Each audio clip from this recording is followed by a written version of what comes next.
প্রতি বছরের ন্যায় এবারও বড়খলা বাজার রথ কমিটির উদ্যোগে বৃহস্পতিবার বড়খলা নৃমাতা ভৈরব মন্দির থেকে জগন্নাথ রথযাত্রা আরম্ভ হয়। বড়খলার প্রধান প্রধান সড়ক পরিক্রমা করে কাশীপুর পর্যন্ত গিয়ে আবার নৃমাতা ভৈরব মন্দিরে এসে রথযাত্রা সমাপ্ত হয়। হিন্দু ধর্মাবলম্বীরা ধর্মীয় নিয়ম নীতি মেনে সকালে মন্দিরে পূজা করেন এবং বিকেলে রথযাত্রায় সামিল হন। বিভিন্ন শ্রেণীর মানুষ অংশগ্রহণ করেন। বড়খলা পুলিশের সহযোগিতায় শান্তিপূর্ণভাবে এই রথযাত্রা সম্পন্ন হয়। বড়খলা থেকে সুলতান আহমেদ বড়লস্করের প্রতিবেদন, ঈশান বাংলা নিউজ, শিলচর।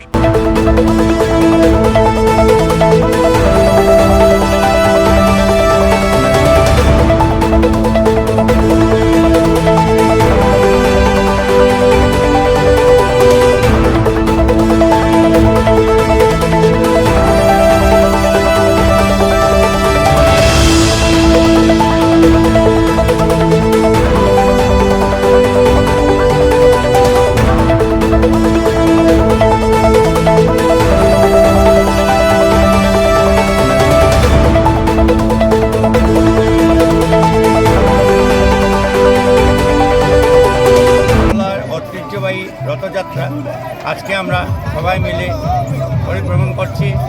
রথ জগন্নাথ সুভদ্রা এবং বলরামকে নিয়ে আমরা সমস্ত বড়খলা পরিক্রমণ করে এখন কাশীপুর যাব। কাশীপুর থেকে আমরা মা শিবাইতে মন্দিরে রাখবো, তারপর 7 দিন পর আমরা সেখান থেকে আবার ফেরা করব।